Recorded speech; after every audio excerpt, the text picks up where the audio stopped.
জয় গুরু। আজকের আমরা এই ভিডিওতে যে টপিকটার উপর আলোচনা করতে চলেছি সেটি হচ্ছিল এমনই একটা বিষয় যেখানে আজকে আমরা ইষ্টভৃতি করার আগে আমাদের এমন কি করা দরকার, কিংবা বলতে পারেন ইষ্টভৃতি করার আগে এমন কোন মন্ত্রটা বলা দরকার। আজকে আমরা সেই বিষয় নিয়ে কিছুটা বিস্তারিতভাবে জানার চেষ্টা করব। তো যাই হোক, আজকের এই আলোচনাটি এবারে আমি শুরু করার আগে আপনাদের কাছে শুধু একটি কথাই অনুরোধ করছি, ভিডিওটিতে আপনারা সম্পূর্ণভাবে যুক্ত থাকার চেষ্টা করবেন। আশা করি দিলে আজকের এই যেই টপিকটি আপনারা দিলে নিঃসন্দেহেই বুঝতে পারবেন। বাস্তবে ইষ্টভৃতি হচ্ছিল একটা এমন জিনিস যেখানে বলতে পারেন এটা একটা দৈনন্দিন কিংবা যেটা আমাদের প্রত্যহ করা দরকার। এটা একটা প্রাত্যহিক বলতে পারেন নিবেদন। এবারে এই যে ইষ্টভৃতি যে আমরা করে থাকি, বাস্তবে এগুলোরও তো বলতে পারেন এক একটা নিয়ম আছে, এক একটা ধাপ আছে, যা কেমনভাবে কি করতে হয় না করতে হয়। সহজ কথা বলতে গেলে যে ইষ্টভৃতি করার যে নীতিবিধিগুলো আছে সেগুলি আমাদের তাই জানা দরকার, যে ইষ্টভৃতি কেমনভাবে করতে হয়, ইষ্টভৃতি নিবেদন করার সময় কেমন ভাব থাকা চাই, কিংবা ইষ্টভৃতির মন্ত্র বলার সময় কেমন ভাব থাকা চাই, কিংবা ইষ্টভৃতি সম্বন্ধে আরও যে নানান রকম বিষয়। কিন্তু ইষ্টভৃতি করার আগে সেদিকেও তো আমাকে লক্ষ্য রাখতে হবে। বিশেষত যেমন দেখবেন, যখন ঠাকুরের যে বলা আছে না উষা নিশায় মন্ত্র সাধন, ধরেন এমন একটা সময় আমি উঠেছি যে সময়টা হচ্ছিল বলতে পারেন এখনো ঠিক তেমন ভোর হয়নি, কিংবা কিছুটা এখনো রাত্রি আছে, এমন সময়তে হয়তো দেখা যাবে ঘুম ভেঙে গেছে। এবারে ঠাকুরের নিয়ম অনুযায়ী, অর্থাৎ ঠাকুর যে কথাগুলি বলেছেন সেই অনুযায়ী দেখতে গেলে সেই সময় বসে নাম ধ্যান করা যেতে পারে, তাই না? কিন্তু কথা হচ্ছে হলো, দেখবেন আমরা এই যে নাম ধ্যান করে থাকি কিংবা এই যে ইষ্টভৃতি করে থাকি, এগুলি সবই কিন্তু করছি কখন থেকে? যখন আমি জীবনে ঠাকুরকে পেয়েছি। তার আগে কি জানতাম? তার আগে আমি এসব বিষয়ে কোনো কিছুই জানতাম না। হ্যাঁ, ধ্যান সম্পর্কে একটু হয়তো শুনে থাকতে পারি, কিন্তু ঠাকুরকে ধরার পরে হয়তো সেই ধ্যানেই আমি আরও শিখলাম যে কেমনভাবে ধ্যানের সাথে নামটা করা দরকার, কেমনভাবে নাম ধ্যানের মধ্যে যে ইষ্ট চিন্তা করতে হয় সেটা শিখলাম। তো এরকম বিভিন্ন জিনিস আছে যেগুলি ঠাকুরকে ধরে আমি জানলাম, তাই না? ঠিক একই রকমভাবে যখন ধরেন আমি এবারে নাম ধ্যান করে উঠছি, নাম ধ্যান করে ওঠার সময় কিংবা ধরেন একদম সেই সময়টা ছিল ব্রাহ্ম মুহূর্ত, যে সময়টাকে ঠাকুর বলেছেন কি সবচাইতে বেস্ট টাইম যদি হয় তাও ছিল এই ব্রাহ্ম মুহূর্ত, যে সময় সাধন ভজন করলে সাংঘাতিকভাবে তার প্রভাব পড়ে আমাদের শরীর থেকে শুরু করে মনের উপর সব প্রত্যেকটা জায়গায়, তাই না?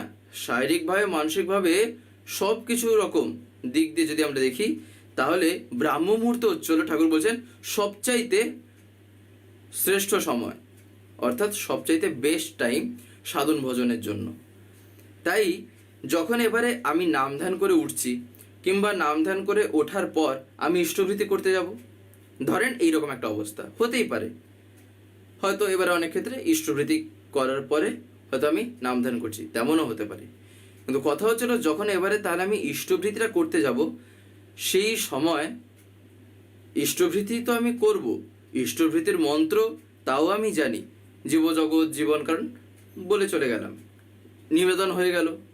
কিন্তু ঠাকুর দেখবেন আরও এমন কিছু কিছু জিনিস দিয়েছেন যেগুলি যদি একটা মানুষ পালন করে চলে, অন্ততপক্ষে যদি বলতে বলতে তার মধ্যে একটা জিনিস জাগে, সেক্ষেত্রে কি হয় না, সেই বলাটাই তার মধ্যে ফুটিয়ে তুলবে। ব্যাপারটা কি, যদি একদম সরল ভাষায় বুঝতে চেষ্টা করি, তা হচ্ছে হলো, দেখবেন আমরা যা বলি হুবহু কিন্তু আমরা করতে পারি না, একদিনে তো অসম্ভব, তাই না? সম্ভব তখনই যদি আমার বলতে পারেন চেতনাটা যদি ভক্তিতে একেবারে লীন হয়, সেক্ষেত্রে সেগুলি সম্পূর্ণ কিন্তু বলতে পারেন এক্সেপশনাল। এক একটা যেমন ঘটনা ঘটে সেরকম সেগুলো কিন্তু এক একটা এক্সেপশনাল। তার কারণ ভক্তিতে কি থেকে কি হয় তা আজ পর্যন্ত কেউ কোনোদিন প্রেডিক্ট করতে পারেও নি আর পারবেও না। কারণ ভক্তি একটা এমন জিনিস, প্রত্যেকের মধ্যে তো আলাদা আলাদা রকমভাবে আছে, আলাদা আলাদা রকমভাবে তার ভক্তি। তাই যার যেমন ভক্তি তার জীবন ততটাই তরতরে, তার জীবনটা ততটাই আরও বলতে পারেন র্যাপিডলি, আরও স্পিডে এগিয়ে যাবে।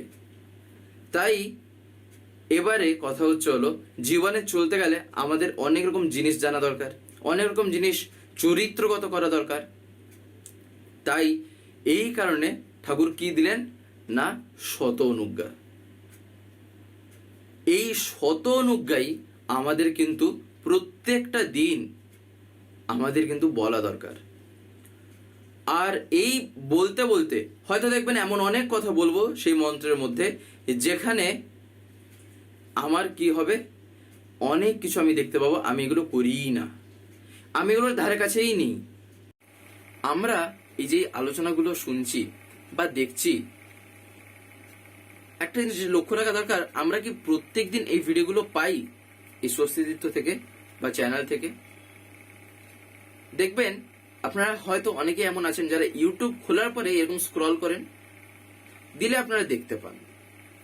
কিন্তু আপনাদের যদি ডেলি তার কথা শুনতে হয়, প্রত্যেক দিন যদি শুনতে হয় পরমপিতার কথা বা বিভিন্ন ঘটনা বা দর্শনের উপর আলোচনা, তাহলে আপনাকে তো চ্যানেলটাকে সাবস্ক্রাইব করে রাখতে হবে, যেটা অনেকে আমি দেখতে পাই হয়তো করতে জানেন না। বিশেষ করে যারা একটু বয়স্ক আছেন বা যারা মানে এতটা এক্সপার্ট নন মোবাইলের ক্ষেত্রে, তাদের কাছে আমি বলছি, আপনারা যদি না পারেন তাহলে বাড়িতে যারা ছোটরা আছে তারা এইসবে একদম পুরো মাহির, এক্সপার্ট, হাতের খেলা তাদের কাছে, তাদেরকে বলবেন, তারা করে দেবে। বলবেন সাবস্ক্রাইব করে পাশের যে একটা বেল আইকন আসবে ওটা প্রেস করে অল করে রাখতে। দিলে কি হবে, আমি যে ভিডিওগুলো আপলোড করব, আপলোড করা মাত্রই আপনাদের মোবাইলে নোটিফিকেশন চলে যাবে। নেট যদি অন থাকে তাহলে নোটিফিকেশন চলে যাবে যে ভিডিও আপলোড হয়ে গেছে। তখন আপনারা সেখানেই ডাইরেক্ট প্রেস করে ইউটিউবে ঢুকে দেখতে পারবেন। তখন আপনাদের ইউটিউব খুলে আর খুঁজতে হবে না, তাই না? তাই আপনারা যাতে প্রতিদিন শুনতে পান, তাই আপনারা এটা অতি অবশ্যই করে রাখবেন। যেমন ধরেন একদম প্রথমটাই ধরেন ঠাকুর যা বলছেন, আমি অক্রোধী। এবার হয়তো আমি বলছি, আমিও শতঅনুজ্ঞা যখন পাঠ করলাম সে মন্ত্র আমিও বলছি আমি অক্রোধী। এবারে আমি বলার সময় নিজে হয়তো এটা অনুভব করছি, আমার মধ্যে যা ক্রোধ আছে আর আমি বলছি আমি অক্রোধী। হতেই পারে এইরকম মন হয়তো আমার কাছে এইরকম ভাবে প্রকাশ পেল ব্যাপারটা। সেক্ষেত্রে কি হবে, সেক্ষেত্রে যেন কোনো রকম ভাবে আমি যেন না ঘাবড়ে যাই, কিংবা কোনো রকম ভাবে যেন আমি সেটা বলতে পারেন ইনকমপ্লিট ছেড়ে দিই। এই কারণে কথাটা বলা, তার কারণ ঠাকুর একদিন বলছেন এমন অনেক জিনিস আছে যখন আমি তা বলতে অভ্যাস করব, বলতে বলতে তখন আমার মনের মধ্যে এমন একটা সময় দাগ কাটবে, তখন আমার মাথায় আসবে আমি বলছি আর আমি এতক্ষণও আমি করিনি এটা, আমি এখন এটা চরিত্রগত করতে পারিনি। তখন মনে ভাব জাগবে। যেমন একটা সিমিলার কথা ঠাকুর একবার নাটক নিয়ে বলেছিলেন। অর্থাৎ ঠাকুরকে একদিন একজন বলেন যে ঠাকুর অনেকে আছে আপনাকে ধরে নাটক করে, অর্থাৎ মানে লোক দেখানোর জন্য যে একটা ব্যাপার, সেই রকম অনেক আছে নাটক করে। তখন ঠাকুর তাকে বলছেন এই নাটক একটা এমন জিনিস, যদি তার একটু ভালোবাসা থাকে, সেই ভালোবাসাই এই যেই নাটক, সে যেই নাটকটা করছে, তখন একটা দিন এমন আসবে তখন সে ভাববে আমি যে জিনিসটা এত কষ্ট করে নাটক করে করে করছি, আমি কেন তার চরিত্রগত করে ইজিলি কেন আমি করব না? তাই না? দেখবেন একটা জিনিসকে অভিনয় করা, নাটক করাটা কিন্তু কষ্টকর ব্যাপার হয়। অভিনয় করা তো সহজ কথা কিন্তু না। এবারে ধরেন সেই জিনিসটা কারোর মধ্যে অলরেডি এক্সিস্ট করছে, কারোর মধ্যে থেকে সেটা অলরেডি আগে থেকে চরিত্রগত আছে, সে করেছে, অভ্যাস করে মজ্জাগত করেছে সেটাকে। এবারে তার কাছে জিনিসটা সহজ হয়ে উঠবে নাকি যে অভিনয় করছে তার কাছে সহজ হবে ব্যাপারটাকে প্রকাশ করার জন্য? যা চরিত্রগত আছে সে অতি সহজে করে দেবে। তাই ঠাকুর বলছেন, তাই যে নাটকও করছে তাকে যেন আমি কোনো রকমভাবে বাধা না দিই, বরঞ্চ পারলে এমনভাবে তার দিকটাকে ঘুরিয়ে দিই যাতে সে অনুতাপ করতে পারে যে সে যে অভিনয় করছে এর চাইতে 1000 গুণ ভালো এই অভিনয়টাকেই কেননা আমি চরিত্রগত করে নিই, দিলে আমার কাছে ব্যাপারটা আরো সহজে উঠবে, তাই না? আর তখনই কি হবে, তখনই সে কিন্তু বাস্তবে পরম পিতার মানুষ হয়ে উঠবে, তাই না? এই কারণেই এই যে শত অনুজ্ঞা যখন আমি বলবো, এমন অনেক কথা আসবে যেখানে আমি কি দেখব না, আমি এখনো পর্যন্ত সেই রকম হয়েই উঠিনি যেগুলো আমি বলছি। দেখবেন প্রথমেই সেখানে কি আছে, আমি অক্রোধী, আমি অমানী, আমি নিরলস, কাম লোভ জিত বসি, আমি ইষ্টপ্রাণ, সেবাপটু, অস্থি বৃদ্ধি যাজন জৈত্র পরমানন্দ, উদ্দীপ্ত শক্তি সমৃদ্ধ, তোমারই সন্তান, প্রেম ও পুষ্ট, চিরচেতন, অজর অমর, আমায় গ্রহণ করো, প্রণাম ল। এইটা হলো শত অনুজ্ঞার বলতে পারেন যে পাঠটা আমরা করে থাকি। আপনারা যদি চান বলতে পারেন, যারা যারা জানেন না আর কি তাদের ক্ষেত্রে বলছি, আপনারা আরেকবার ব্যাক করে এটা শুনে নিতে পারেন। দরকার পড়লে যদি না জানা থাকে, একেবারেই যদি না থাকে, তাহলে আপনারা খাতায় নোটও করে নিতে পারেন।